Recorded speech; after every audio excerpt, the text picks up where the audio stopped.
And so I just walk in and explain what we're doing? Yeah. Okay.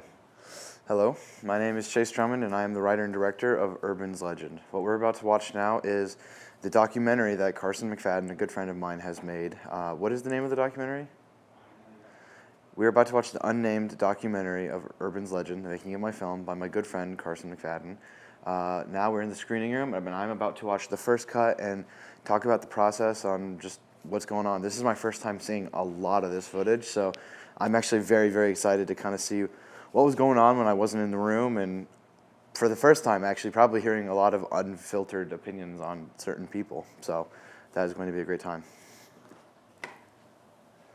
Say something like, well, without further ado, let's do it. Without further ado, let's watch the movie. So this idea initially actually started with Connor Bainey. He wrote the first draft of the film back in our sophomore year in Matt Webb's screenwriting class, and at that point, it was called Ballad of an Urban Legend Unclaimed. I grew up watching Westerns with my dad. I mean, that's the way I connect most with my dad, is we just watch movies and we talk about them. And I actually read it in that class back then, and it was a completely different movie. It was very, very interesting. My mom and dad split up when I was young, and I didn't really see my dad that much, but whenever I did, we would always watch movies for like the entire day. Overall, we've kept the structure the same, but it was just like, it was a very different vibe. There was like a dog in it that passed away, and then like there was like a whole sequence with like a horse in the woods. Like, it was really, really cool. Like in the back of my mind of when writing this, just how can I make my dad proud of me, almost. And at the time, I like had to just, I don't know, I couldn't like think of what something I was passionate about for junior film, and I really loved Connor Bainey, and I knew that he really wanted to make this movie, and so I was going to produce it.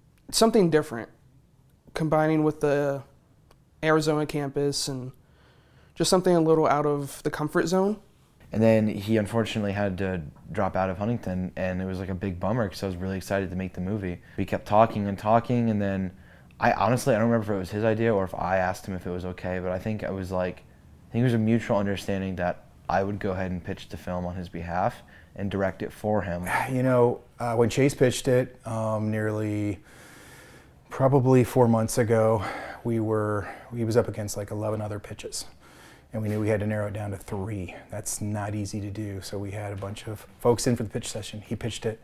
And I tell you what, it stood out. It was one of those stories where you're like, we've never done anything like this before at a junior film level. And I don't know, the script, the story, it's all based on the story. The story is very attractive. The whole film, once I got involved with it, was about actions and consequences and how you'll be remembered as time goes on. That's something I think a lot about. I mean, I feel like my time at Huntington's it's going just very, very quickly. And that kind of freaks me out a little bit. And sometimes I think about like how I had a friend my freshman year who's a senior named Elliot, and like he talked about people my freshman year that were like, they were really, really cool and like legends, and then he left, and then I talk about Elliot the same way, and I have friends that are younger than me that I wonder if they'll do the same for me. And so I think about like just how I'll be remembered one day, and even beyond Huntington, like if I get to make movies, you know, what I say in my movies maybe shape how I'm remembered later. And so I think that was something I really wanted to explore, was the idea of being remembered and the fear of not being remembered the way I lived. I think that's something that's really scary, and I think as storytellers you have a very powerful ability to decide how the story is told.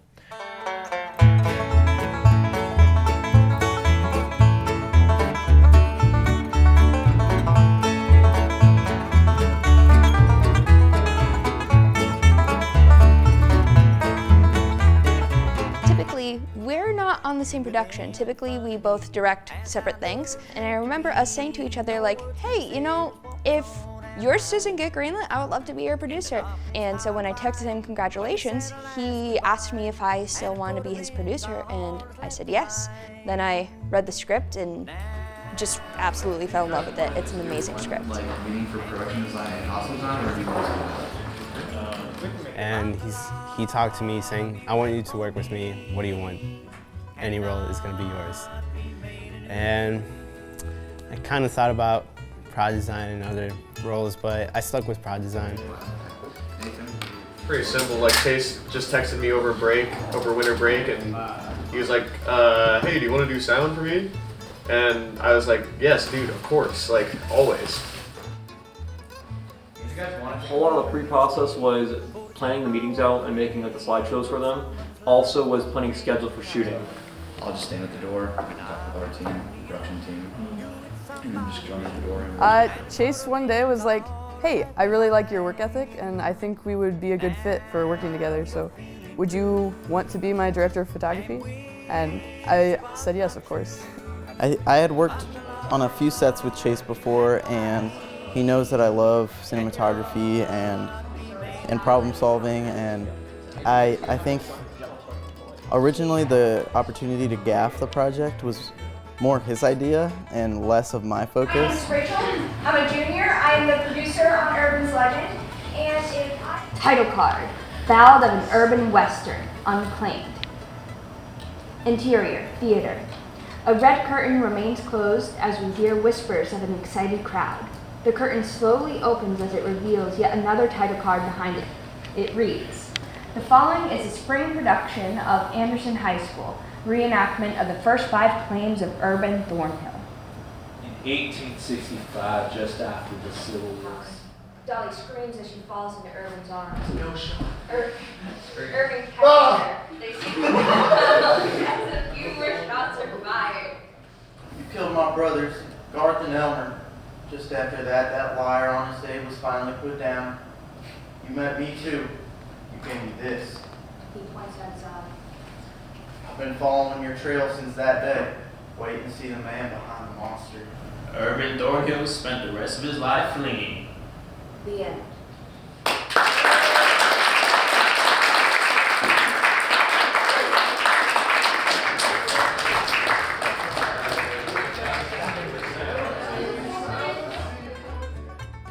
So I kind of hopped on.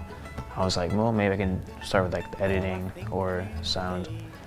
And when Chase was kind of explaining it in our first meeting, I was like, kind of like just asked him like up front, and I was like, I feel like, do you guys need any help with wardrobe or anything? And like right away, basically, he was like, bro, yes, like I would love that.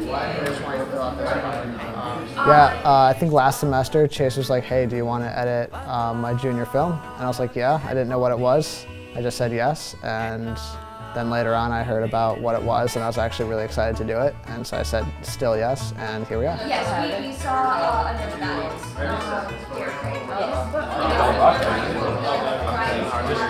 Anything more? Anything more?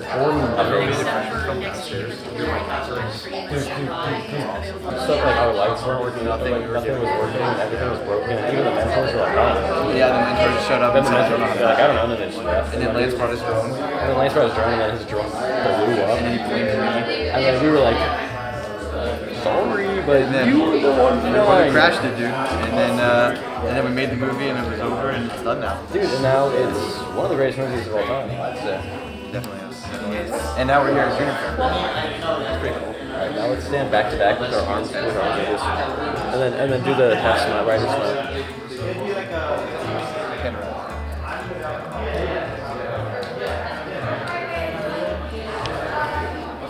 Yes, sir. Thank you, guys.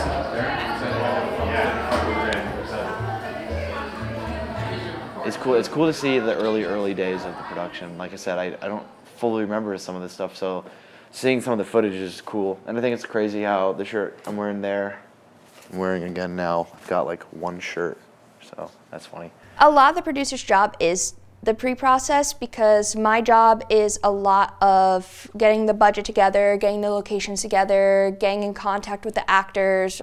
Let's do one more just for my sake.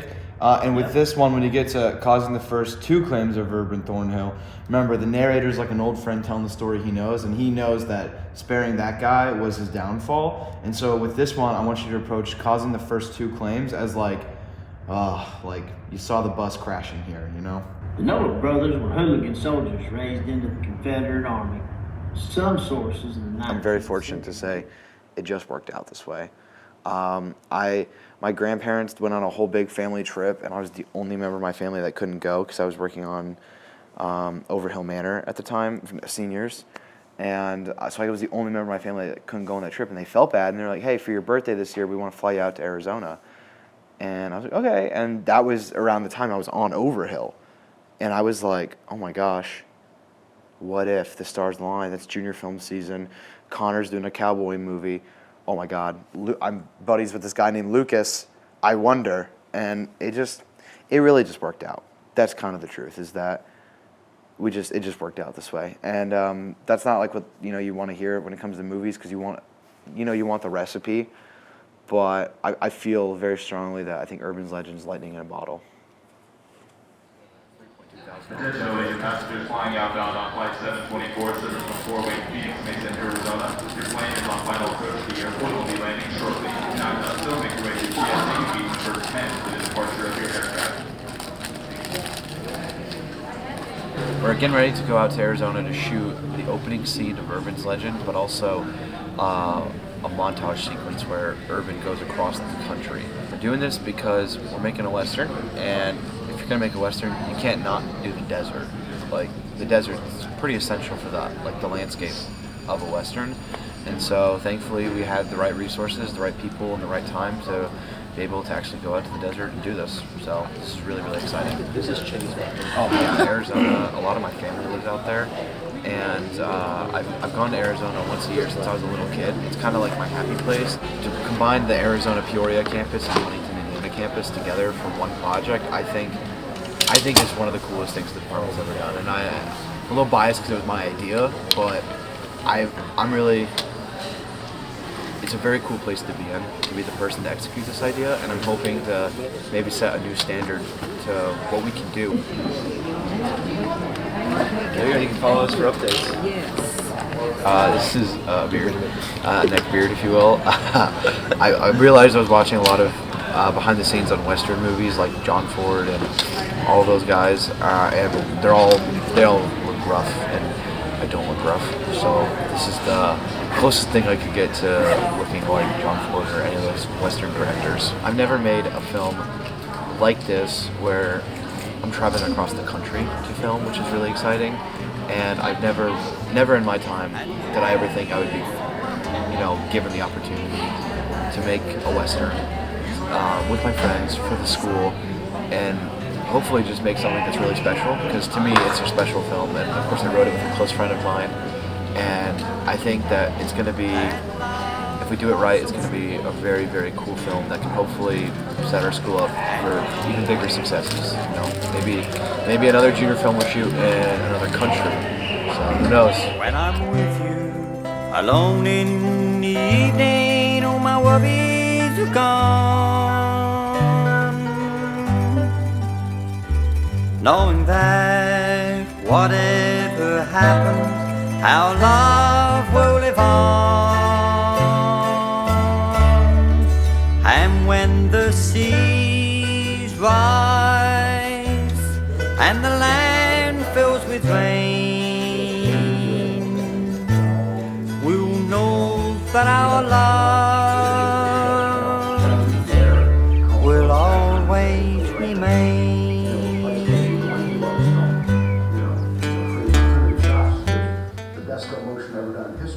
With CGI, and it's kind of hard to do that then because I wasn't completely convinced until I saw Flesh 9-star outside. Awesome. That's exciting, dude. Well, I'm excited to see you today. That's gonna be fun.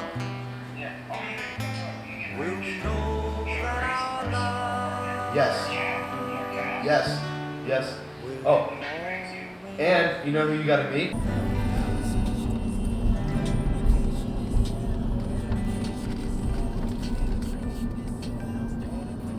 I'm feeling really excited. It's like there's an element of it where it's like, it's cool that we're doing this, but I'm also like a little nervous because it's kind of hyped up right now.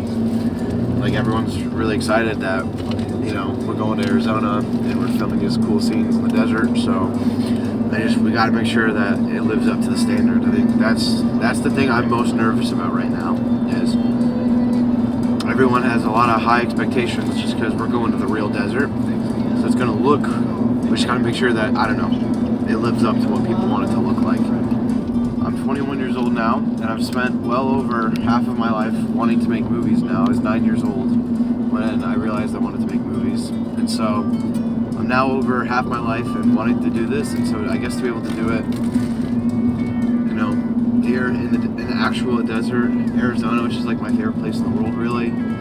Got my friend here with me, got my friends up there, got lots of friends that we're going to meet. And so I just hope that it comes off with that level of care that I know he and I are bringing to it.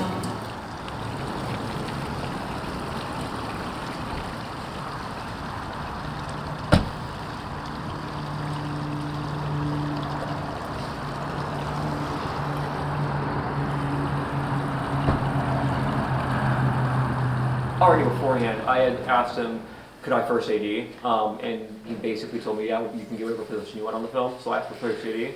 So then when we actually finally heard the pitch, I was like, oh, I need to be on this. And you mentioned a bit about Arizona in the pitch, and I was like, oh, I want to be on that. And yeah, that's how it came to me. Yeah, this is the air turned red guy. Oh, wow. Our version of the pitch. So if you need anything from Arizona, they're the guys. These are the guys. That's Yeah. awesome. Yeah. Well, I'm Chase. Nice to meet you. Nice to meet you. Yeah. I had, well, it's already finished. I got it like 10 minutes ago. Double quarter pounder with cheese, large fry, and a Diet Coke. You know, I love seeing that collaboration between our two centers, Arizona Center, your HUAZ Center, our Huntington, Indiana Center. When we were on the feature this past, summer with our feature film, we had, I think, 7 Arizona students, and Chase obviously was on the film too, and so they got to form that connection. And then when Chase was like, I want to film in Arizona, boom, we got another beautiful cage right out there. I hope that's just the beginning of the collaboration. I'd love to see that happen more and more, and I don't know why we can't do it. Lucas! So Michael Bay's making the Skibidi Toilet movie, and I fear that was the first conversation. That was the first conversation we ever had. Yeah, I walked up to him and I said, "Hey, Lucas, because I knew we were in meetings together, but we never talked. But I'm like, he seems like he has a cool vibe." And I saw that Michael Bay was maybe doing a Skibidi Toilet movie, so I went, "Hey, Lucas, did you see that Michael Bay's making a Skibidi Toilet movie?" So we went and saw Mission Impossible together. I'm pretty sure that was the same day after Skibidi Toilet. Yeah. It was either that or the day after, but it was like very close together. It was one of those, yeah. And then we started watching the rehearsal season 2, and then we've been like this ever since. And Carson behind the camera is like the third of ours. Yeah. That's right. I pitched him this idea back in June to do this, and it's now March of the next year, and now we're doing it. It means a lot that I get to come across the country, and I've got a whole other team of people that are waiting for me, and want to do it too. Like that's something I don't take lightly. Like Lucas, Ray, and Aaliyah, Elijah, Dobbs, they don't have to come out here, but they're coming out here because they believe in it. Once we get to the location, Lucas and I are going to immediately go just take a look and find our spot where we want to be. Okay. What I need from you is to just kind of lead everybody, get everything out of the vehicle, get the dolly built ASAP, because that's going to be our first shot. First shot's dolly? Okay. First shot's going to be dolly, so as soon as we get there, Lucas and I are going to go take a look at this place. Okay. You just get everything, Ray's going to be building the camera, so just kind of make sure she's building the camera. That's right there, right? Yes, Ray's on that. And then I'm going to have you and Aaliyah and Dobbs. Can you both connect to? Yeah, my order Just still being keep processed. everything this weekend. It was organized chaos, that's what I'll say. It was a shot list and a crew and saying, hey, we need to be finished by sundown. And we kind of ran through it and did it. What do we have for the cooks again in terms of 25 to 75. Okay. And then Zeiss's is Same thing, but I think we it have has an an 85. 85. It does have an 85. We're doing outside desert shots. Do you think cooks would just be better? Because I think the softer look for the desert would definitely be better if you're using the cooks. What have you shot everything else on? I was gonna say We haven't shot anything else yet. This is our first frame. This is our first thing we've shot. Like clarity and everything like that. The Sigmas are definitely a bit softer whenever I've used them. And the cooks definitely have more of a softer feel instead of like the super sharp of the Zeiss. Okay. But if you're definitely doing a Western, I would say the cooks would be your best shot. Because it's Fine. like we're going into the real world here, right? Yeah. It's not a bad look. It's not a bad point, but I also know that we are using the Sigmas for the stuff with the fire pit. I like whenever I make a movie, I like to say that like I'm the director of the movie, but I would love it if the film felt like everyone else's film too, like not just my film. And like the way I view like directing a movie, is you're almost like a captain on a pirate ship. You know, you've got like your first mate, you know, your first AD, and there's all these jobs on a film set and in a pirate ship. Ultimately, the captain can't, you know, sail the ship by himself. I'm working with people right now that I never thought I'd work with.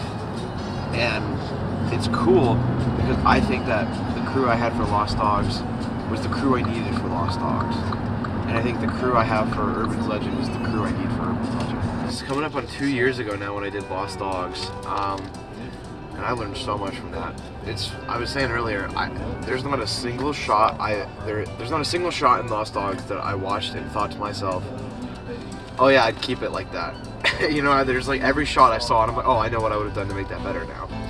And so I guess there's like an element of like that's a little annoying, just like a little bit, but also it's kind of cool now because it's like those mistakes I made then are permanent in the sense of I made them and it made the product what it is. In my head at the time, I was like, I'm gonna make movies with those people forever. Like that was what I thought. And now I'm on to this film, Urban's Legend, and none of the people from Lost Dogs are on it. Besides Nathan Deck, of course. Nathan Deck is permanent. I'm really excited too. I've never acted before, so this will be a new experience. But I'm glad I get to act for Chase. We get to talk a lot of shop in the past few months. But this will be something really cool. And this is my future roommate, so I feel like we have a pretty good chemistry. Yeah, we do. And we both love film. We both love movies. We love watching movies. Yeah. So it'll be fun to collaborate together and come up with this character and on screen. Yeah. The first of many, hopefully. Yeah. It's a cool place to shoot just because it's not something that you see every day. It's kind of unique to Arizona. Even New Mexico's deserts don't really look like this. My name's Aaliyah, born and raised Phoenix, Arizona. Apparently I'm a second AC. Allegedly. And a PA. I got a text from Lucas and he was like, hey, my buddies from Indiana are coming to film some stuff. You wanna help out? I was like, sure. What are we doing? He's like, we're going in the desert. I was like, cool. So here we are. I got a text from Lucas saying, you want to come on an adventure? And I was like, yes. This is a 6K Blackmagic Pixis. A really fun camera. I really like it. Huge fan of the Pixis. I actually like it better than the more expensive cameras we have in the cage just because it's so portable. I don't know. I'm just helping with whatever is needed. But I love Chase. I'm excited to see the film. And he looks sick. You feel good too, I know it. Wait, where are they? They're coming down. See that two cactus on top? They're about halfway down. Go down and then left. Yeah, and they're halfway down. I can't talk smack about Lucas because he's amazing and wonderful. But he forgot the NDs. An ND filter is a piece of tinted glass that you put over top. It goes right here. It's like sunglasses. It won't solve the problem. The sky will still be blown out.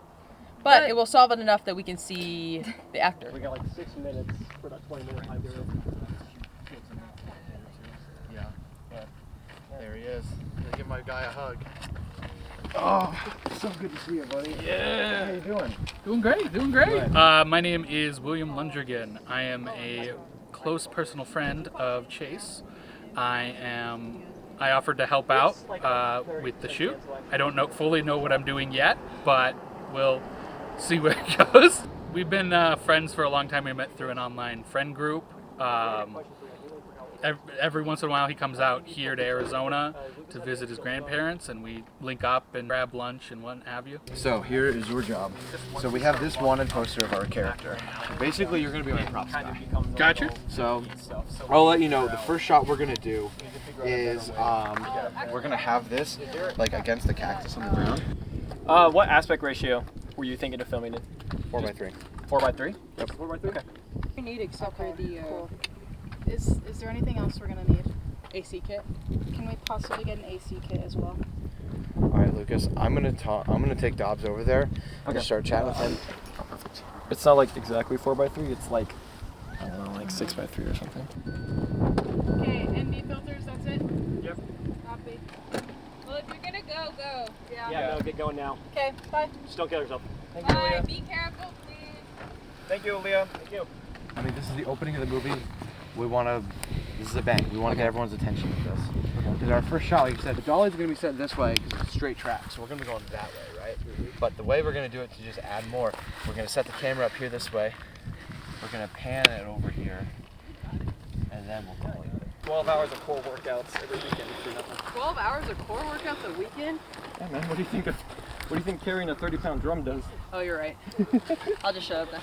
We start here, we see this horizon, and then we pan over this way. And as we pan, that's when we begin to move as well. Okay, cool. So focus for you, it's going to be this beautiful horizon. Okay. And then as we go this way, we're going to have the wanted poster stabbed to the ground over there. Copy. And then you're going to rack to that. And then it's going to dolly all the way in. And as it's dollying in, we start back here and show them where it's going to be. See his shadow here as it gets larger? Go. It's going to be like that. It's just his shadow. Luckily, it is MOS, so we can give. And then he's going to bend down like that. And then all of this is MLS, right? all in, yeah, everything's MLS. And then so we can give like cracks, dollars. Yeah. Oh yeah, hide your face. Hide your face. The poster's showing your face, you know. And besides, we still won. That final push for the movie here is going to be your revealing face. We finally see Urban in one hill. Okay. Well, so I'm going to rough this knife up a little bit because it looks really clean right now. Okay. Just hack out that ground. I was kind of nervous because, well, one, we had a knife on set. I wasn't there, so I didn't know any of the knife laws that they have in Arizona. But luckily, Sean knows a lot about knives, and he said that it was perfectly fine. But getting it shipped there was kind of scary because I was really wanting to make sure that it made it to Arizona, to the right place, and made it on time. So I was kind of tracking it with my phone the whole time and making sure.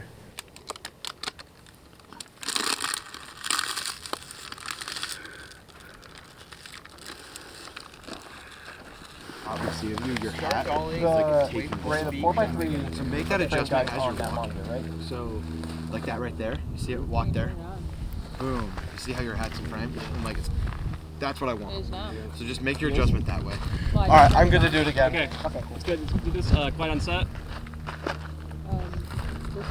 Camera. Okay. Position. Rolling. All right, slate. And action, begin dolly. Pan. Urban, make your approach.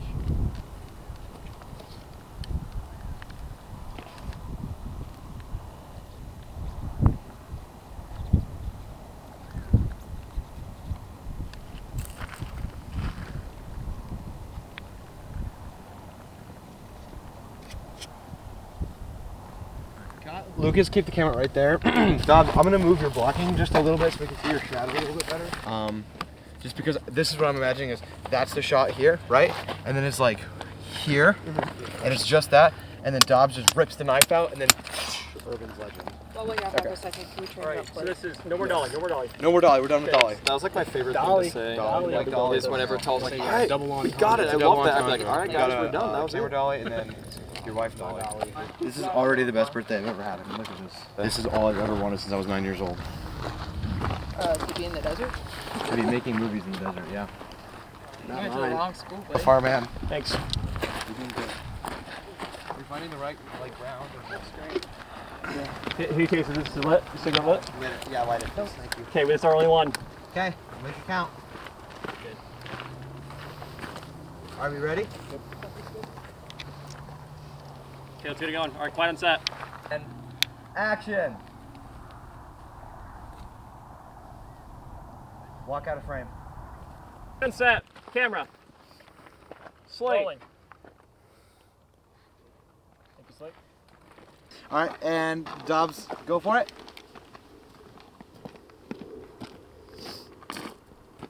Cut. Yeah, that was good. Just one shot. Yeah, that's all we need. That's all we need. Can we get one more? One more? Yeah. Okay. One more with him walking in. Yeah. Series or cut? Series. Just just reset. Just him walking in. And then let me. There we go. Okay. And action. And then we'll pan the alley. Yep, we're going all the way up there. Arizona was awesome.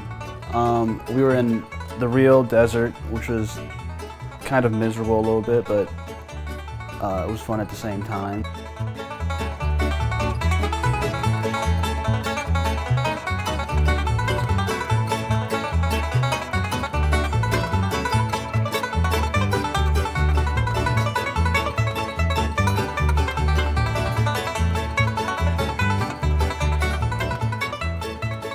Getting so real right now.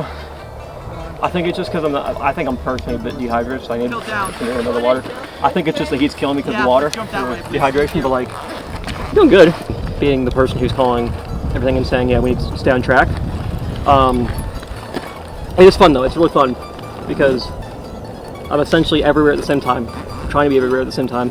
And all right, I'm gonna join you guys. Especially with a smaller crew like this for Arizona, it's really fun to be with.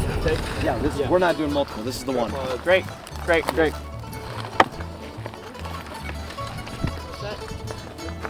All right, slow it down a little bit, Dobbs.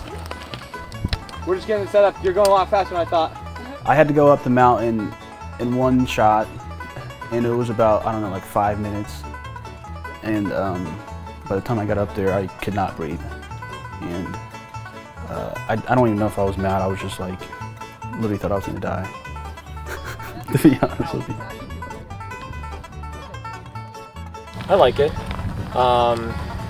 Gives me a lot of freedom to just get fun shots that I like, while also having I mean, the scene we're getting is very kind of loose. It's very much just like, we just want to get cool establishing desert shots, and I've been here my whole life, so I kind of know how to do that. But yeah, no, I like this. It's very fun.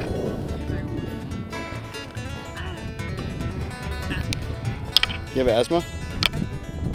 How you doing? Alright, when everyone's ready, we can go back and get this last 2 shots. And I'm the type of person that best idea wins. And that's my favorite part of making movies is honestly the collaboration. I mean, already Dobbs has brought so many cool ideas to the character that I just didn't consider. And it's like one of those things where it's like, man, I feel like that's art in its core. That's filmmaking at its core is, you know, you can't do it by yourself. We made it. Woo! We're here. A little tired, but we're doing good. Got 2 more shots and that's it. I almost died. Here. We got just this right here. Yep. And then I'm thinking Abel walks in frame here, depending on monitor. What the fuck is Abel? Dobbs, sorry. So it looks like you're gonna reveal your face and you take your hat off, and then like the sun just hits you just right so you look silhouetted with your hair blowing in the wind. Okay. How's that sound? You take 5. Okay. Oh, hell yeah. So, back up. Follow me.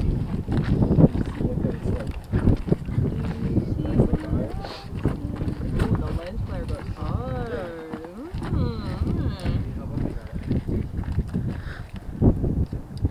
This rest of shoot up 15 minutes. You did it! You did it! I get up here and then we're gonna go back down. You want a water? Yeah. You got a water. We're gonna take a solid second up here though. We're gonna take a leisurely stroll. Brush the sweat off your forehead. Put that hat back on. Now you see him.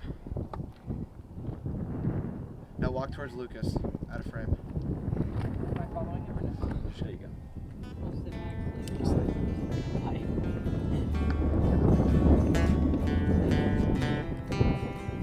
And action, Dobbs. Remember, your world's empty now.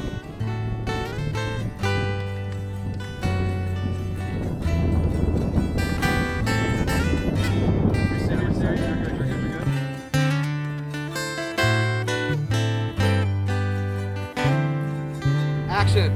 I was always much older than I felt inside, never showing the hurt that I meant to hide. But then you were with me without question or care, and I know that our future was for us to share. Well, that's a wrap on Arizona. Why not? Alright, let's go before the Coyotes get us. She'll get it done. Knowing that whatever happens, our love will live on. And when the seas rise and the land fills with rain, we'll know that our love will always remain. We'll know that our love will always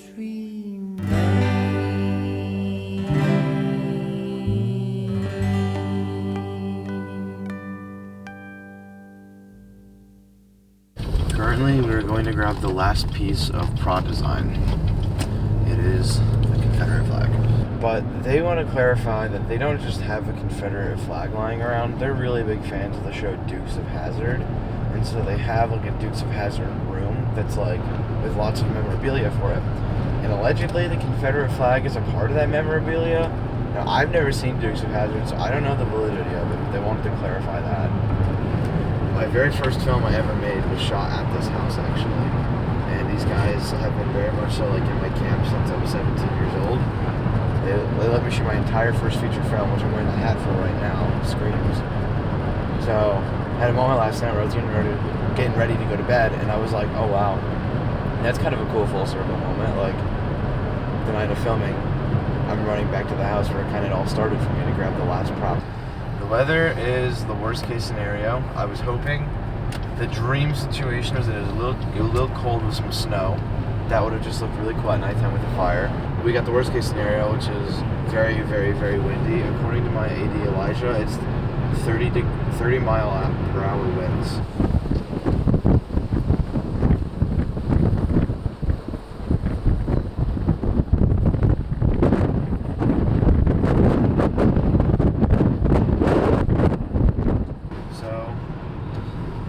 Sound. I'm worried about the fire going in and out.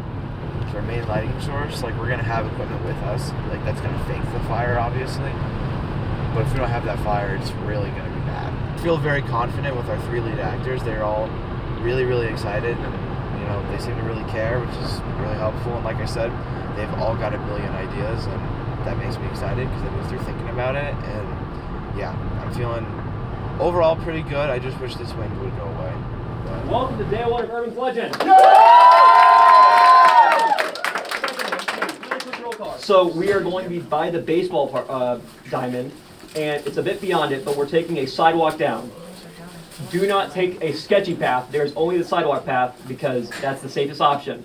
I've been mainly trying to keep people on pace, holding them to their times, and also just trying to keep everybody like motivated. Kind of trying whenever I am waiting on a shot and I know I have time, and they're taking, you know, I'm giving the time they're allowed. I'm usually also asking other people how they're doing, and I'm usually talking to the director, sometimes to the actors, and sometimes to my second AD, where we're just kind of updating each other and just kind of figuring out what's going on, what's happened, and what is going forward.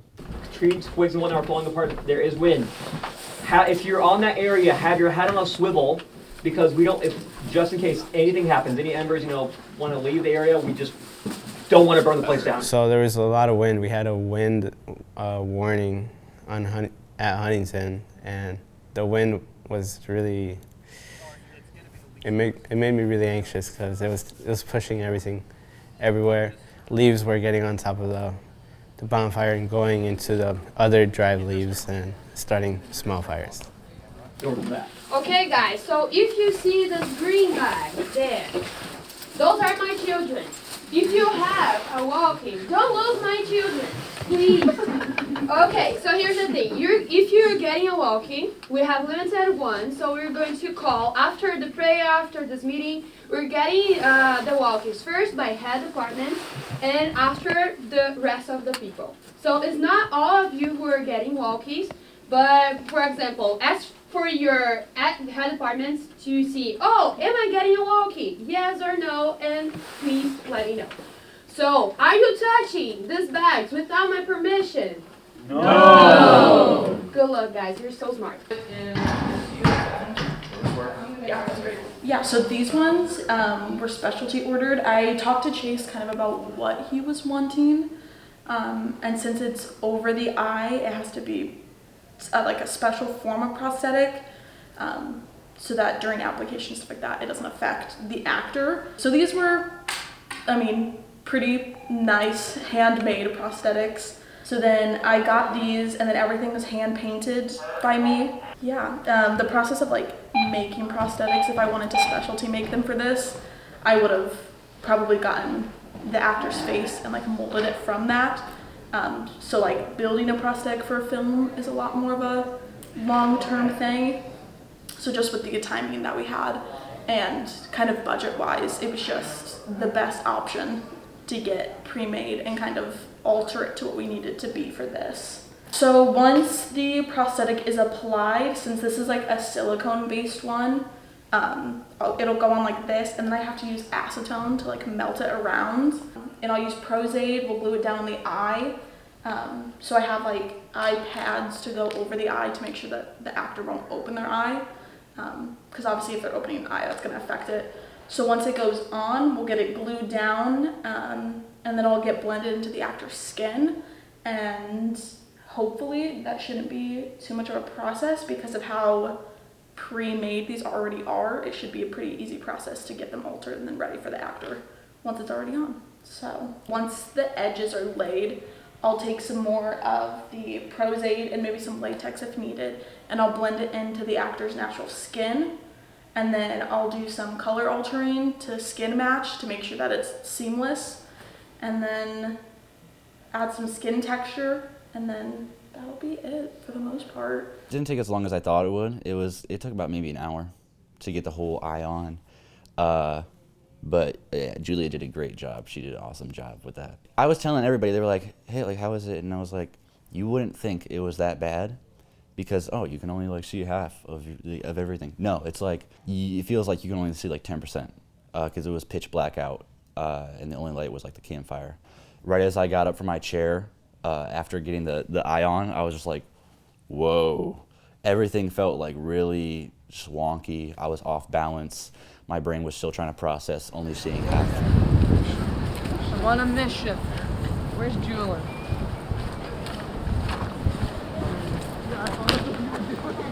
He's not here. I'm trusting my team, of course. Obviously, I know they're all doing a great job.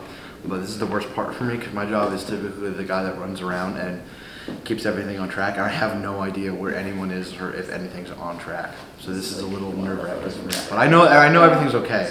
But this is the first that I've been on in a very long time where I have no idea what's going on. So I know everything's good, but right now I'm just like standing here waiting with the makeup and wardrobe team. And could you grab us like... Oh wait, we're ready, bro. Okay. Could you grab us I know you're right. Thank you so much. Oh my gosh, I love my team so much. This would not have been possible at all without them. I respect how dedicated they were each day, showing up early, taking the initiative. Like, they saw things and they were proactive about it. They got things done. Setting up the tripod, Dana Dale, wherever it needed to go, making sure batteries were charged, lens swaps. Like, they saw that. They took control of it. It was amazing. They let me focus on setting up the shot. Right now, You look like you're meant to I'm be just there, checking man. focus. I have it in black and white so I can see little outlines better, but we're just kind of waiting for actors right now. Abel and I kind of went into this already pretty close, and so that really helped, I think, our working relationship because I think he and I just had that trust. Like, he'd make suggestions, and it's nice because I like to think of it as when I have a character and I have an actor, it's not me, I know what's best for the character and I need my actor to do my bidding. I try to view it as I have this character who's like my friend and I have this actor who's like my friend, and I'm almost like a matchmaker trying to, like, by the end of it, Abel should love Urban more than I do in the end, and because that's how the character is going to come to life. And so I like to view my relationship as a director with the actor and the character as matchmaker and almost like mediator between the character and the actor. And so I think that process with Abel was great because he was already thinking things like ahead of time. Like he came up to me like back in January and he had an idea on what Urban's childhood was like, and so we talked about that. And so I think we had a really strong trust that just made working together really easy. So then you're gonna be there. I'm thinking this, how about this? You're over him like that. Hands it to you, and as you did click, and it takes it, you go back over here, you end here. There's a lot of like emotional aspects that we got to talk about, and kind of giving each other our own personal experiences, trying to connect this character to ourselves. Yeah. So yeah, we definitely got much closer, and it's just a long process. So like more time we spent together. And the embers are perfect. Hair and makeup right now, which is awesome for a cowboy movie because 1800s hairstyles were decidedly silly and it's funny. And so I get to make all of the people on campus that I know and my friends look silly and funny for an awesome cowboy movie. Putting all the outfits together and like making the characters feel alive, you know? I saw that You got all the outfits complete.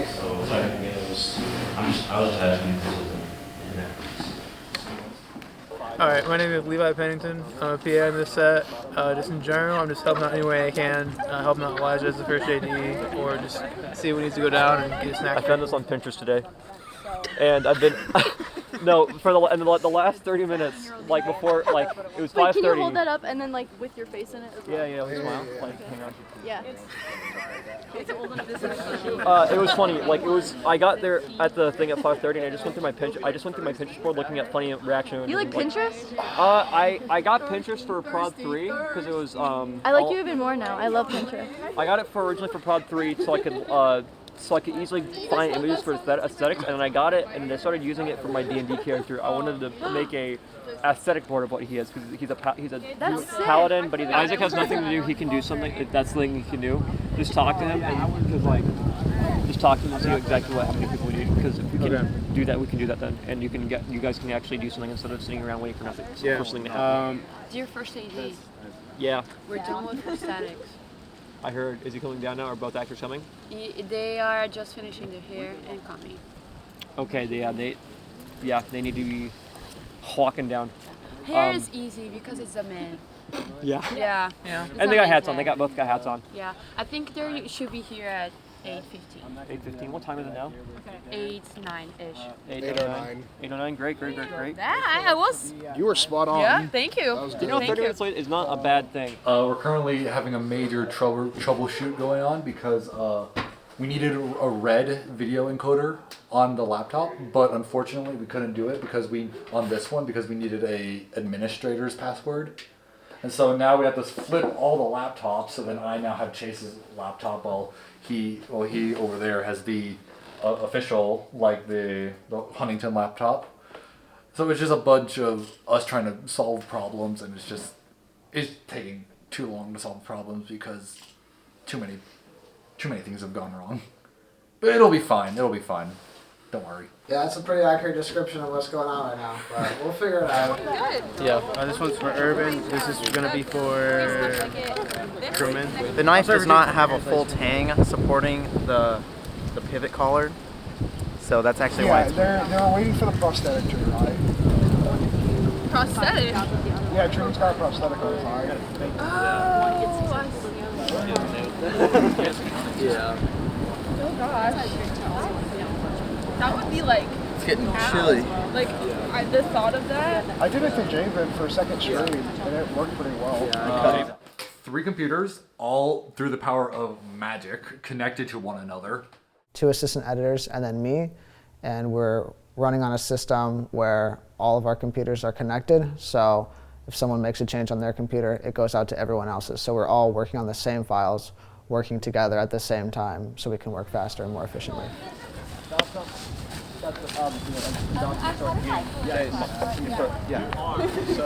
are they going to be Cigars, no pipe, cigars. Okay, who's going to be with cigars? Abel, only Abel. Abel? Cigars. Okay, we're going to give him this one. The actors really want to smoke. and I can't let them smoke all of it.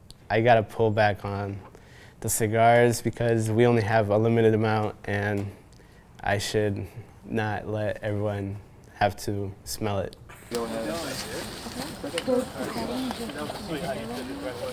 Also, great.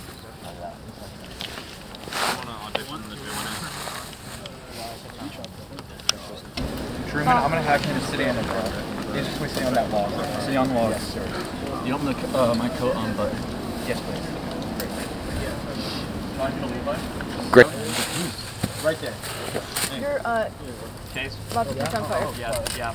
Okay, Does that so make sense? I'm writing letter. I'm writing letter. Then you say, you're gonna hear a snap. Sorry. I'm gonna yell snap, and you're gonna turn your head that way. Other way, with your good eye that way. Yep, like that. Okay. And then you're gonna look down there, and then you're gonna have everyone. I was wondering if you'd find me. Remember that line? Okay, yeah. There you are. There you are. That's the line. Okay. And twig snap. There you are. I wondered how many more months it would take you to find me. Can't imagine you recognize me. It has been a few years since we last met. You know, it was around these mountains nearby. Me and my brothers go up right at noon. Take our mom's goat cheese. Just watch the sunset. You killed my brothers. Garth and Elmo. Just had that lie on stage. Finally put it down. Give it me too. Change position. Give me this. When you get in that change position, I'm gonna have you laying on the floor right there. And what's gonna happen is Abel's gonna walk in frame here, stand over you with the gun, and he's gonna have his hand out. All right, now Dob's going over. You want more? Yeah, actually, can you back up a little bit more, Truman? Yeah, scoot there. Right there is great, thank you. Really nice.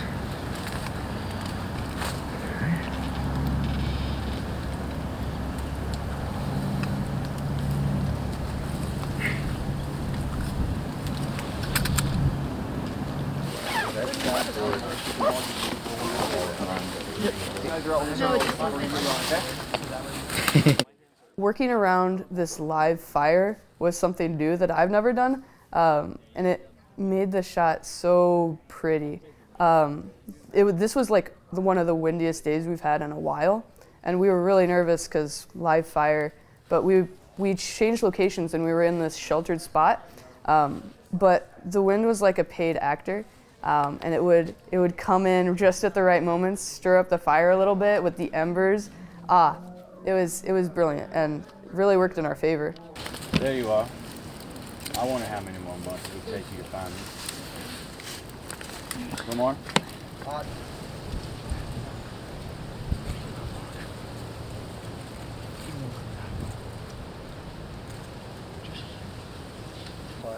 That's fine.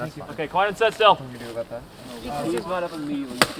He's the second up. Julia. Okay, I will probably want him first. If that's okay. Or I can even ask him where he's getting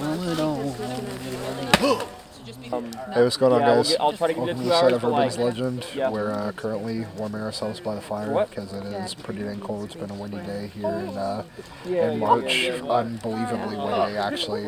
Record high, like absolute insanity. But it's it's been pretty good. Just been cranking through these, trying to get through the shots as fast as possible. We got a little behind in the production design process, but we're making good ground. And for our first day, it's actually gone pretty dang good. Got first take on a lot of stuff. Let's get to it. Every single person on the set has just shown so brilliantly, done so wonderfully. It's truly magnificent to see. Like there's a lot of people's first in their roles, a lot of people's first, and you could not be able to tell with how wonderful they've all been performing.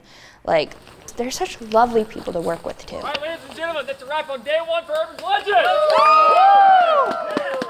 Yeah! Oh yeah, room tone. Let's do that. Hold on, quiet and set. Speeding, this is room tone for day 1. Room tone.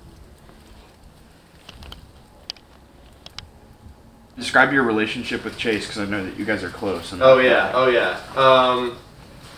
Yeah, I mean, we've been friends since freshman year of college. We've worked on a lot of sets together, and I mean, we both talked about it before. I feel like we just have like a special connection, like on an artistic level. Like we both like understand each other, like with what he wants as a director and with what I want as a composer. Cut. He looks so sinister. Yeah, I know we were pretty bad. I'm not gonna lie. An hour or two. Yeah, I figured. But that's And okay. we got Today's 5 the- minutes early. Well, today's the only day it's prosthetic, so. Ow, that was a good high I'm so five. sorry. No, you're good. If it stinks, it's a good high five. So that was a big first day for me. The fire, the wind was horrifying. The people close to me on that day can vouch. I was extremely stressed out. I think that was the most freaked out I've been before shooting anything, because I was just terrified of that wind. I didn't like the idea of the fire blowing and starting. We burned down Huntington University. That's hilarious, but not funny because I don't want to be the guy who did that. I think for me, my biggest takeaway watching that was just like thinking about how Julia, the prosthetics designer in the film, she and I have been friends since we were 5 years old, and we've been making movies together since high school. And we go to different schools now, so there's obviously that level of like, it's different, but we still get to work together. And so seeing her doing her thing and me doing my thing after just right now reminiscing on what it was like previously was very sweet. It was very sweet to see. One thing I've always felt like at the end of, I know what the last shot of the movie is, and I know how it makes me feel without it being edited. And what I really want people to take away from Urban's Legend when it's done is because the movie is so strong about its themes about, I think, consequences and actions, is I think I want people to be mindful of who they are as people. I want them at the end of the day to really think about what they've done, and I think just be careful. Be careful, because there's things I think about that I've done that I really regret, and I can't really do anything about that besides take it and do better afterwards and just move on from it and grow from it. And I think that this movie is, I think, a cautionary tale of not doing that. Thinking about the movie's message, I want them to kind of realize that there's the popular version, or what we would call the story version of like history, and then there's the actual version. Because there's a lot of stuff in history where we don't actually know a lot of the details, thinking about really know what happened, and you don't know how people were affected by it. It's really the effects on people and just their untold stories and kind of what they went through. Elijah is just not a good AD is what I really came to that conclusion. Yeah, no, I don't know what it is, but that man just hates me. I think it's because, I think it's just my height, man. I think it's... But I'm just not that impressed with him, and I think I could do his role a little better. I think it's honestly, I rock the cowboy hat better than him, and like he really thinks that like if I wanted to, I could take a spot, which I probably could, you know. Bring him up here. Let's see him in the full costume and see what he looks like. I would say let's see him talk, but I don't have much dialogue. I can play a very convincing silent protagonist. I'm the guy. I'm a better AD than him.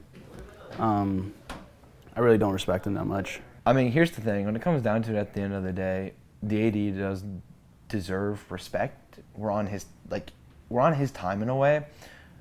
But also, Abel's the only black guy I know, and I needed him to be Urban Legend so badly. So I needed Elijah to just lock in and let him do whatever he wanted.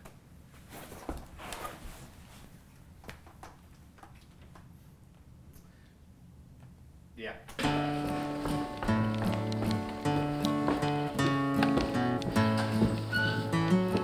So for shooting a stage play, the conversation came around to, what if we just had the whole blocking set out and the characters were able to just run through the whole thing, enter this flow state, and then we would get shots where we could get all the coverage that we needed, and then we could go in for those inserts that we really wanted. I mean, it's always a great feeling when you're on set and you just look at someone, nod, and you guys just exchange the thought. It's incredible. I think she and I had that once every hour. I'm Darren Karcher, Emily Karcher's dad. I'm Laura Karcher, Emily Karcher's mom. Came to support her. Hey, I'm Drew. I'm one of Chase's oldest friends, and I'm here to check it out and just support him. Yeah, same. I'm Chase's brother. I'm Chase's sister. I'm Tiffany, I'm Chase's mom. And it's been very interesting because I'm doing a lot more than I've done before on any set, and I'm having a blast doing it. I'm going to bed feeling like exhausted mentally and physically and emotionally, but I'm ready every day to like start again and continue making this movie.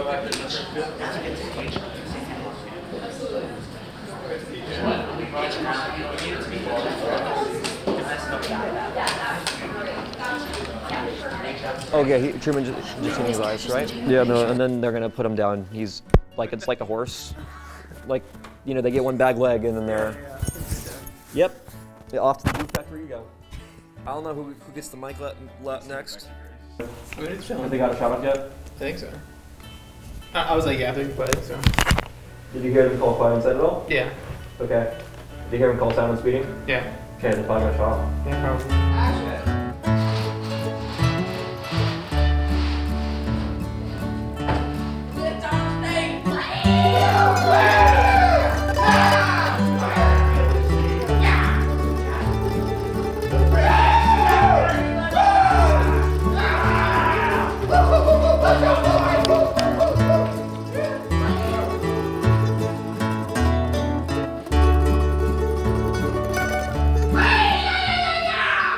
I don't really have a major role, so a lot of it was being dead, but I enjoyed it. I'm very excited to head to the premiere and see how everything kind of wraps itself up. So, thank you, Chase.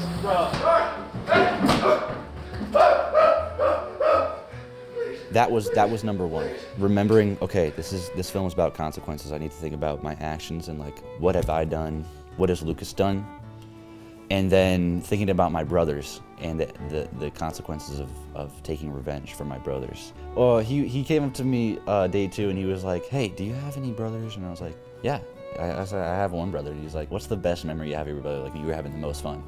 I couldn't really like think of anything, but I was like, I know what that feeling's like. And yeah, he really, on that scene where it's just like close up on my face and I'm like crying, like looking at, like after my brothers just died, he really made sure I got into the headspace there. He like came up to me 3 times to help me like imagine what was going on. I'm like, hey, this is what I want you to think. This is about consequences. This is about your brothers just died. And I'm like, being on set with the whole stage experience, just watching how the different angles all combine together, being really in the middle of it, but also being on the outside. It's like just looking in through a glass, like a glass house almost. That's the best way I can describe it. I'm just not doing much, but I'm also watching my baby being born. It's a video. It's a video. Yeah, pretty much we've just been coming to set, we sit around a table, we fake play poker, I talk about cheating on my wife, and then I fall out of a chair and it hurts. And, I have a crutch. I also have like a lisp when I talk. So, no, a crutch. Like the thing that helps people walk. Any like romantic? No. Does she like a crutch? Yeah, that was really scary. I'm not gonna lie. That actually was something I was greatly nervous about, and I don't think I told too many people I was anxious about it going into the weekend. I think this is the 8th film I've directed in the last 3 years, and every single film I've ever made, I've written roles for people I knew, because it's just like, it's the Sean Baker approach of casting. I'm not gonna have professional actors, so I try to lean into who I know and who's willing and build the character with what they have and what they can offer. But this film, I mean, when Connor gave me permission to rewrite it, I just went for it, and I was like, man, whatever. I'll figure out actors later. And that made it hard. It actually made it harder for me to think about what I wanted in the writing process, because I've never done it that way before. And so working with the actors was a really unique experience, because ultimately I ended up casting Abel, someone I knew, which worked out. But for the other 2 lead roles, Dolly and Lucas Noack, I didn't know who I was going to cast for them. Our initial actress, we hadn't heard from her for a while, and I was a little concerned about that, so I gave her a call. She had to back out, and we were like, oh no. So I was like, okay, deep breath. I called our other choice, because I remember me and Chase, we were like, we love both of these actresses, so it was a really tight choice anyways. And so I was like, let me reach out to Amari and see if she's available and still wants to do the role. enthusiastic yes. I felt like I had to like develop her very fast, but I think I roll fast. If anything takes too long to come together, I start doubting myself. Those thoughts start creeping in. So the fact that it was super fast paced, I think it worked best for me. All week long, both of them were texting me till midnight, like every night, like just like not nervous or like, with like, hey, I don't know what's going on, just questions about the story and the characters, and that made it really exciting. At first, I was just putting outfits together, but then I started to read the script again, and I wanted to get a feel of like how the characters are. So I kind of like used color psychology as well for some, you know, darker colors for the more like evil ones or nefarious characters. Stuff with a lot of contrast. The Pulse Opera House was built in 1884. It's a historic theater. And today, when we saw everybody here filming, I just had to think that it's one more piece of the Pulse Opera House history. It filled the space with just so much energy and enthusiasm and talent. Oh my gosh, we were really impressed, weren't we? Yeah, with all the different groups and just everybody knowing what they were doing. And yeah, the feeling when you come on set of a junior and senior thesis level film like this, you just see the fulfillment of everything you've worked towards in program-wise, right? That's why we kind of have this mentorship program from top down with our feature films, and then they mentor, the pros mentor the students on the project, and we want to turn around and come back in and mentor the underclassmen in their program. And so Chase just got done working on a feature film this past summer, and he learned a lot, he took in a lot, and he brought a lot of that wisdom into the classroom with others too that worked on the film.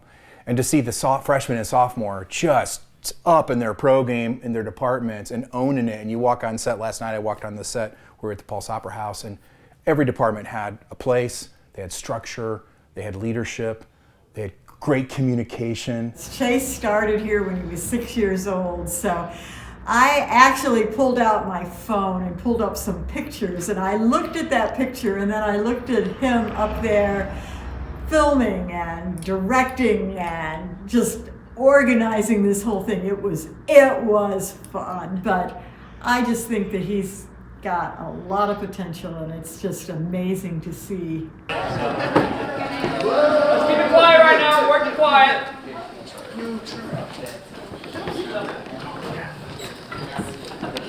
It's my time to shine. I'm waiting for them to say quiet on set so I can hit this button and then go sit over there. It's a very exciting job we have here in the sound department. On set, we ran really quick. We've gone out early every day, and I really think that's because during all the setup time, I was able to trust my team and get off set and let them do their thing.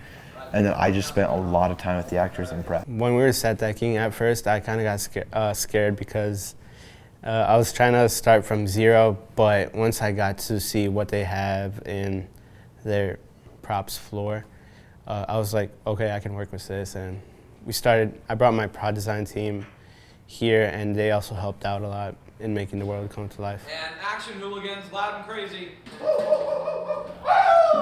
So it relies a lot on body acting, because my face is not really in the shot for most of them either, so it really relies from the neck down acting. So that's a little trickier. So everything I did, I kind of had to amplify it 20-40% more than what I usually do. So that was pretty hard to get used to. But after, I think it was day 2 of shooting, I really got the hold of it, and I felt much more comfortable. I am Lillian. How are you? Working with Chase is really fun. He's the most passionate director I've ever met, and I think just his drive and his passion for the art makes the set experience really enjoyable, and he's very encouraging.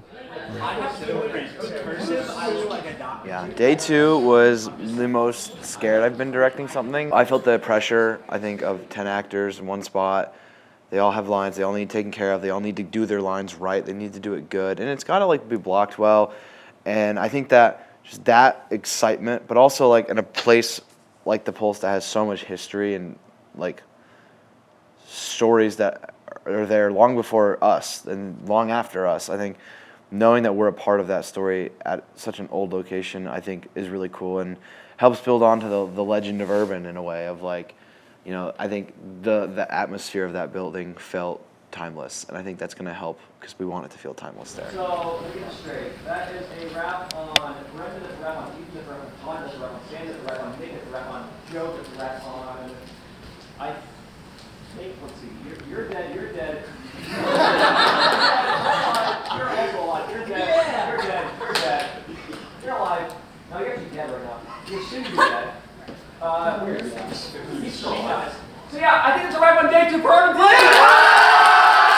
That's a message I think that Urban's Legend definitely shows, and I hope people take away from it, is just there's always more to the story, and our ability to understand each other is one that we should not lose. I think that there's something about theater that feels timeless, and I think that having a modern day theater tell an Old West style story, I think was just a really cool idea, and I think it was a great way to kind of add that layer of finality of this is who he is now. And so cutting back and forth of like the theater being this is who he is now. And then when we see the Western in like the shed and in Arizona in the woods, this is who he really was.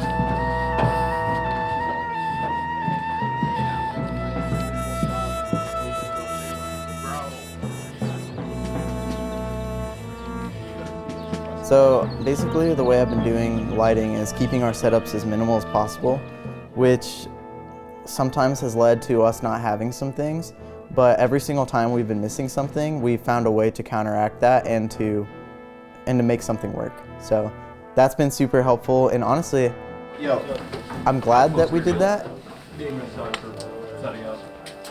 We need about 10 minutes. 10 minutes? Is that okay? Yeah. We just need tape. Having the opportunity to problem solve has helped me a lot in my gaffing. I'll probably leave it here then. Yeah. I mean, it only shows through 2 runs, but... Does that look cool? Not as cool, but it does cover more area. Is that better? Yeah. Okay. Hey Sean. Look at it. Hey Sean, I like where the 1200D's at. Alright. I prefer that, thank you. My team's been really good. I have a really small team, and I've learned that I like a small team. I think having too many people gets a little bit chaotic, and sometimes people can get left out.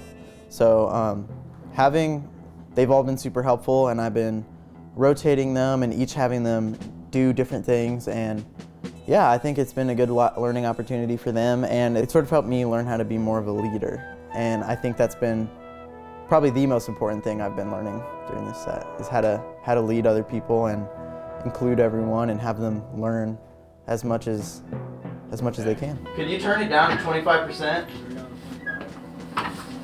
Emily, Yes? hi. Is this... Here, can you hand that to her, please? Had a new idea. I'm trying to plug in an HDMI Oh, dude, it looks so fucking into my small HD right now, so I can get video up here. Well, this is for my little monitor, and this is calling it Video Township because it's just a tiny little screen. It doesn't feel like a village right now. Can I set up a light right there? Yes, you can. I will move. Or if we can move this blanket. Okay. Like a little bit this way. Thank you so much. Oh my god! Do you want me to move that over there? Sorry, hold on.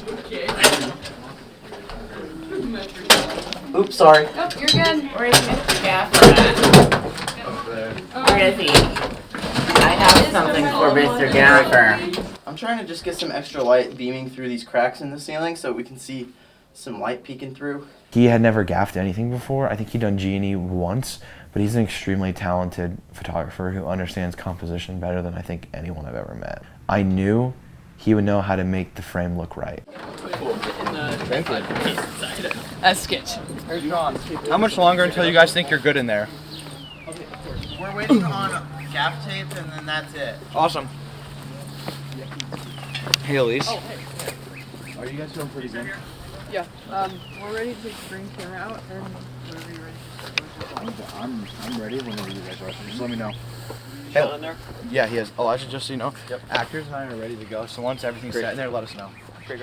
Lisa, I've been told sometimes your biggest enemy on a set might be a director, but I feel like we've been able to not have that. I feel like he's been a good friend. There are some times where I have to just trust the process, which I am not new to that. It's just, sometimes you don't trust the process and it's like you feel nervous about it, but you just gotta trust it. And this is especially a moment where you gotta trust the process, and we've been able to get through our stuff and have what I think is a pretty good product and out of creation from it.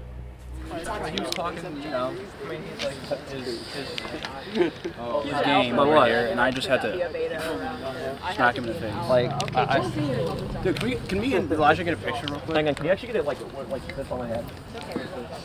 Like, where do you want it? I don't know, man. Should do it on this, like. Yeah. That's my first shade. Yeah. I still love being behind the scenes. Like, I hear a problem and I kind of want to like see if I can solve it, but it's not my job. I still love the art of making film from the behind the scene part. Acting is a little different.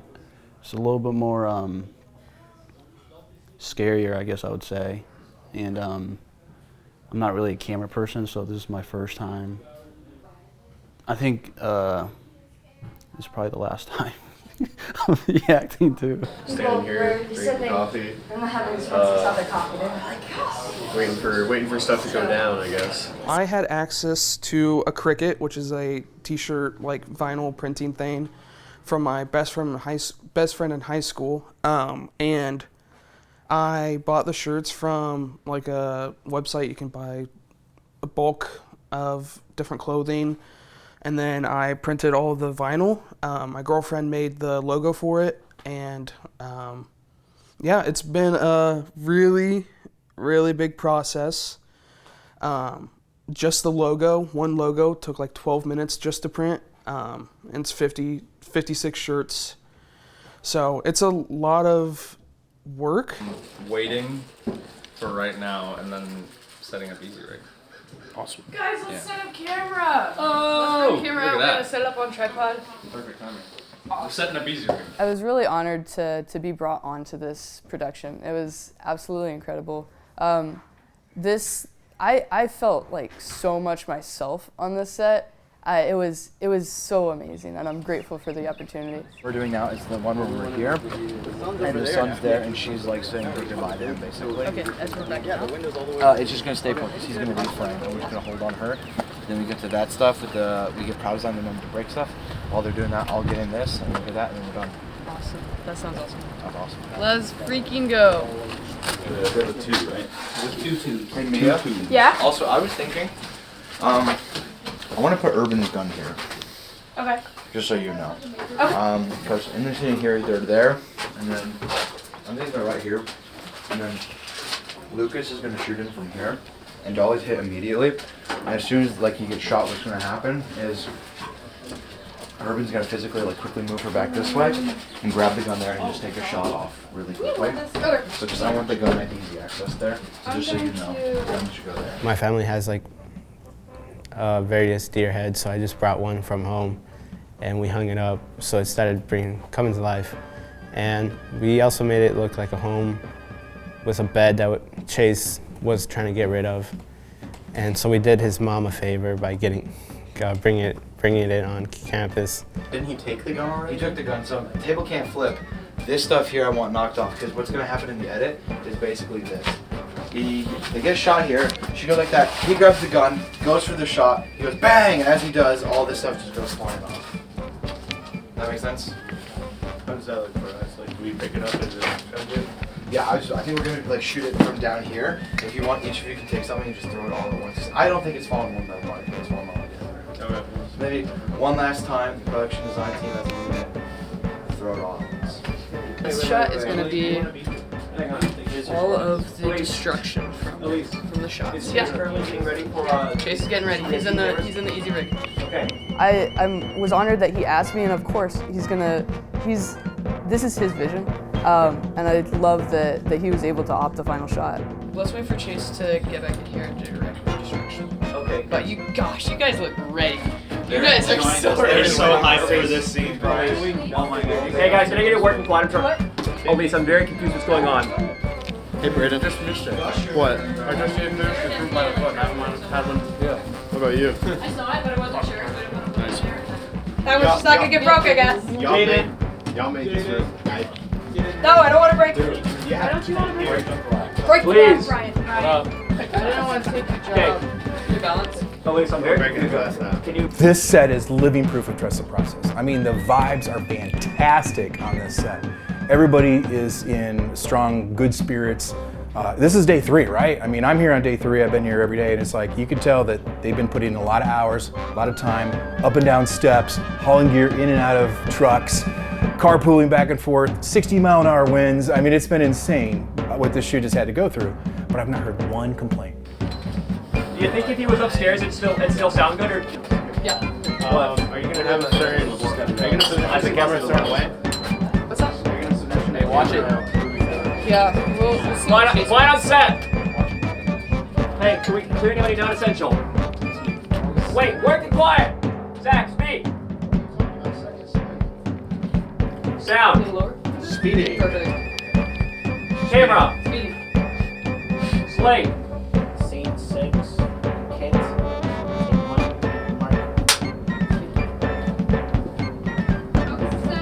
Alright, 3, 2, wait, 1, action!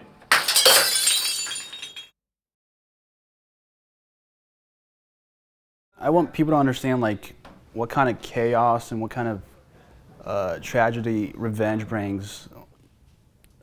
When people seek revenge, they just destroy a lot. He hurts a lot of people. He puts a lot of people in the same situation he's in when he loses his wife. The death scene, obviously I've never died before, so it was hard in terms of like keeping that urgency and also staying in flow with my lines and with the timing of everything. Like I was supposed to bring that urgency and align it with the practicality of it all. But I think that once I just fell into flow, it worked. It worked, and I died. She's awesome. She's very easy to get along with, and she's very charismatic, so it doesn't feel like acting a little bit. She really gets into it. So I pretty much bought earrings, like hoop earrings, and pretty much cut them and wrapped it around their fingers for $1.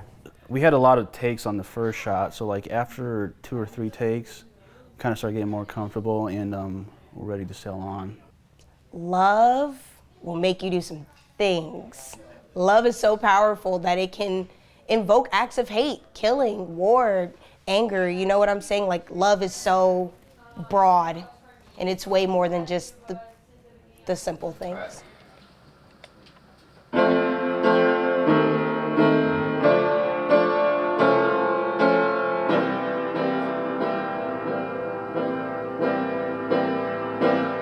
Right now it's really interesting because we have like an original song that Mari is singing for the film, which is interesting because I'm trying to figure out like how to play piano along with that later and then like sync it up. Like we're thinking we're probably just gonna record it all at once, like have her sing and have me play piano, and yeah, so that should be fun.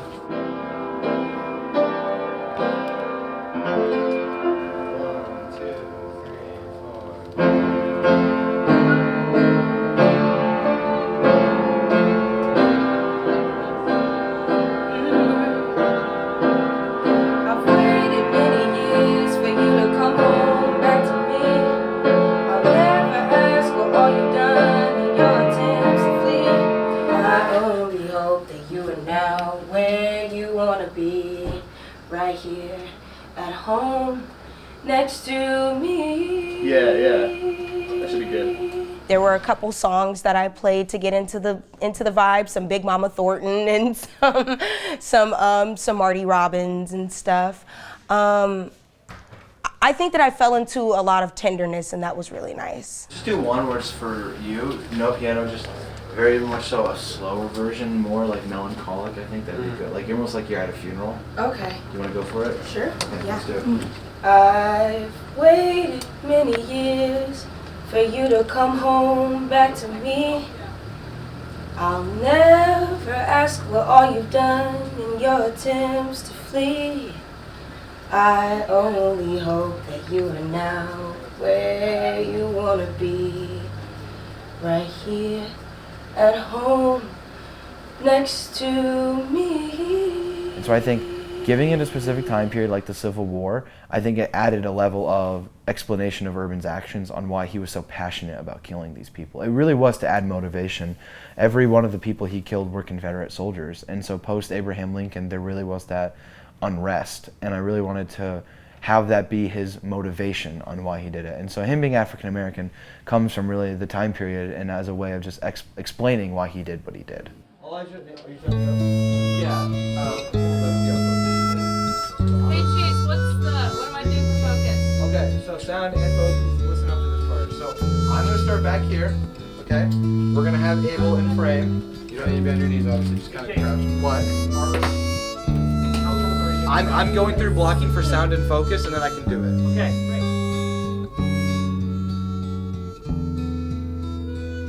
What I want people to take away from this set is I've been trying my best to make the lighting as dynamic as possible because I really want to keep the image from being flat. I don't want a flat image. I want this movie to stick out. What is it? So I'm going to explain something. And then start here, and he's going to walk off frame. He's going to grab the gun here, and I'm going to approach you as you do you yell your final line. And I'm just literally going to get a close-up on you here, and then we're going to hold on you. Because at this point, after you hold your arm, this is the part of the narrator. You just said,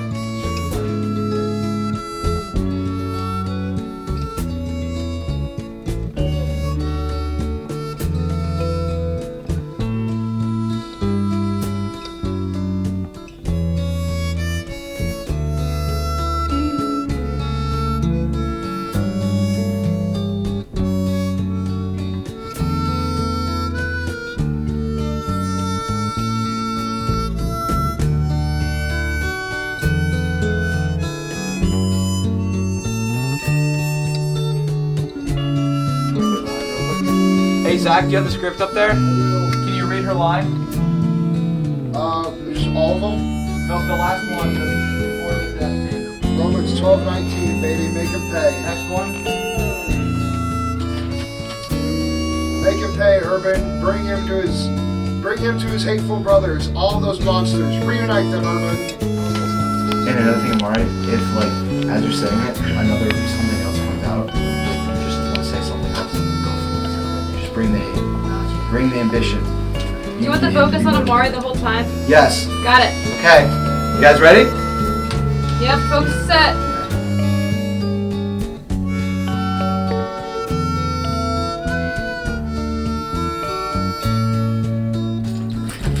Speeding. Yeah. Scene 6, legend, take 6, soft sticks, mark. Focus set. Okay. Let's let the haze set out for a second. Yeah. Sean, keep hazing it, or keep fanning it. You're great, man. Looks great. I mean, it does make sense. They did just get shot up. So Quickly, wouldn't the window be shattered? don't worry about it. You can't really see You it. don't really see it. All right, everybody. Sound good? Mm-hmm. Focus set. Yep. And action. Make him pay, Urban. Bring him to his hateful brothers, all those monsters. Reunite them, Urban.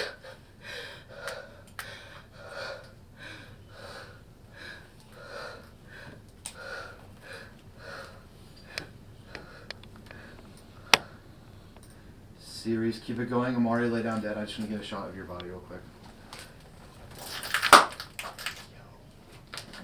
Over here, Sean, come here. Yep. Can you get a little bit of light on her face real quick?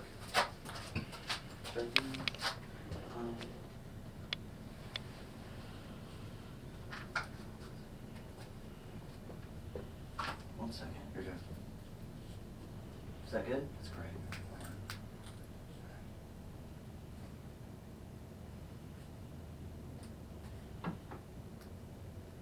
Cut. All right, Elijah. Sound? How are we feeling? Yeah, sound good. Emily? Elise? I like it too. Everybody outside, everybody outside. Everybody outside, real quick. Outside. Watch your step. Okay. Amari, excellent. Great. Phenomenal. Loved it. I messed up so many times.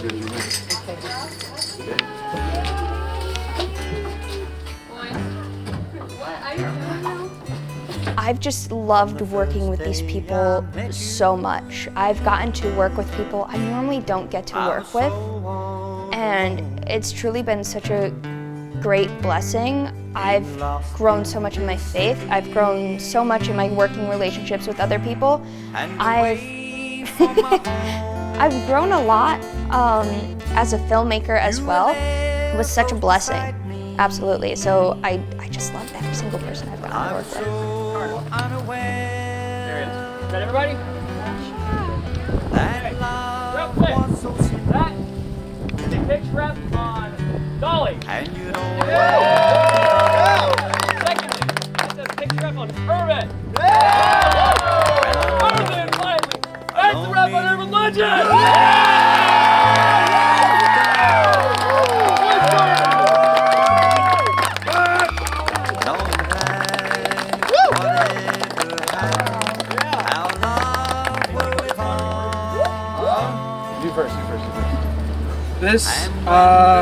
This was awesome, guys. From the bottom of my heart, thank you all so much.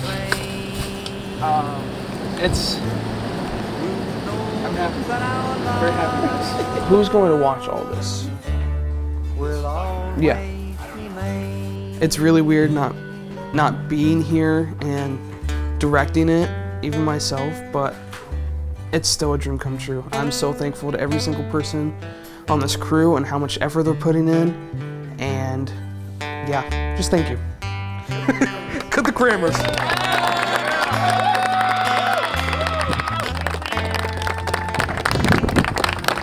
I just want to say thank you to all of you so much. This is so much fun. This really, like Connor said, this was awesome. This is, I think, maybe one of the best weekends of my entire life. And that was a lot because of everyone here. I've been making movies for a while by myself, and I much prefer with all of you guys. This was so much fun. So thank you guys, and that's a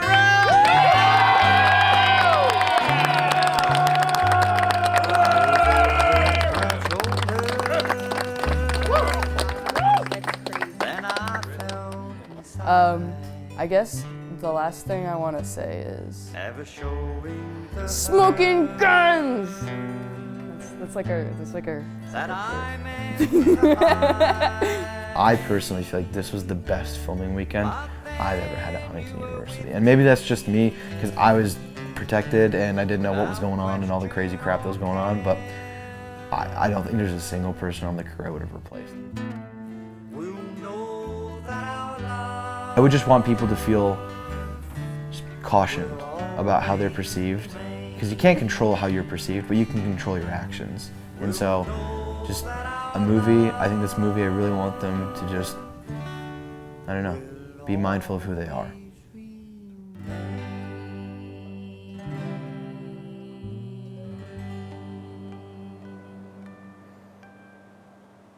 Dang.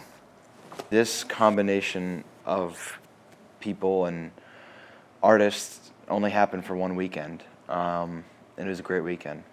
And I think like watching it all together and knowing that I've been editing with my editor Ryan this morning, and when this is done I'm gonna literally go back and keep editing the film. I really like making movies, and I really like making them with these people. And I hope I get to keep doing it, because I really love it a lot. Yeah. I know, that was one thing I was thinking about, like, if we do a documentary on this, something's got to go wrong, and nothing really did, which is probably for the better, but... Better for you guys, really bad for me. You did a great job. Thank you. Can you say that to the camera that you did a good job?